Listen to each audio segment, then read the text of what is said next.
যাই হোক, মোশাররফ করিম আর আপনার যে দুর্দান্ত কাজ দেখলাম, মোশাররফ করিম তো আমি বলি দানব বলি, মানে অভিনয় হ্যাঁ, ক্ষেত্রে অভিনয়ের দানব সে। দানব সে আসলে, মানে তাকে এবং তার সাথে আপনার দীর্ঘদিনের একটা আমার chemistry। দীর্ঘদিনের, মানে আমার এই লাইনে আমি যখন থেকে ডিরেক্টর হচ্ছি হ্যাঁ হ্যাঁ, এর একটু পূর্ব থেকে ক্যারাম থেকে তার সাথে আমার সম্পর্ক। আচ্ছা আচ্ছা আচ্ছা। তো এই ডিপলি কিছু সম্পর্ক তৈরি হয়ে যায়, মানে স্বামী স্ত্রীর মতোই, মানে হ্যাঁ, স্বামী স্ত্রীর অপূর্ব মতোই। ওর একটু সময় বেশি দিবে, নিশু আবার ওর সময় দেবে, ওসব করে আপনাদের দিবে। হ্যাঁ। কেমনে হয়, মানে এটা মানে কি গোপন টোপন কিছু রাখেন না কেমনে হয়? এটা খুব ভালো হয়েছে, এটা ভালো বলছেন। এরপর থেকে কিছু আসলে মোশাররফ কোনো গোপন কিছু নাই, সাদা কাগজের মতো এই open। সম্পর্কটা কেমন, মানে কিভাবে ধরে হয়, মানে আপনার কাজ ওয়ে অফ অ্যাপ্রোচ দেখেই এইগুলো হয়ে যায় না? হ্যাঁ, নতুন আমার কি তো কাজ গল্পই শুনতে চায় না, শুনতে চান?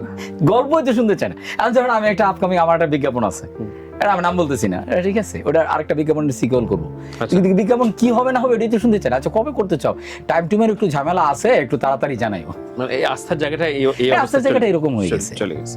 কবে তাহলে কি করতে, ইভেন টাকা পয়সা নিয়েও কথা বলে না, আচ্ছা আচ্ছা। কারণ জানে আমি প্রফেশনাল জায়গায় জিনিসটাকে আমি প্রফেশনালি ডিল করবো।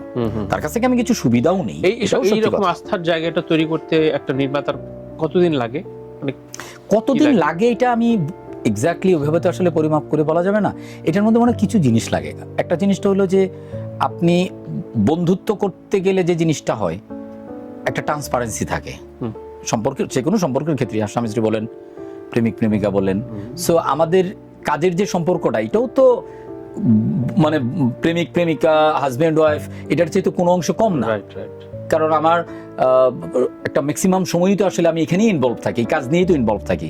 সো ওই জায়গাতে আমাদের ট্রান্সপারেন্সিটা খুব চমৎকার, আচ্ছা। আন্ডারস্ট্যান্ডিংটা খুব চমৎকার। আরেকটা হলো যে একজন শিল্পীর মেইন গুণটা কি হওয়া উচিত, তাকে ভালো গলা হইতে হবে, ভালো গান গাইতে হবে।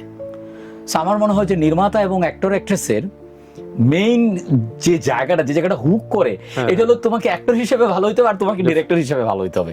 আমার মনে হয় এই দুইটা জায়গা যদি ঠিকঠাক হয়, তখন হুকিংটা আসলে হবেই বস। এটার কোনো, আচ্ছা, আচ্ছা। এটা কেউ আসলে ছাড়তে পারবে না। আমি জানি না আমি ভুল বললাম কি।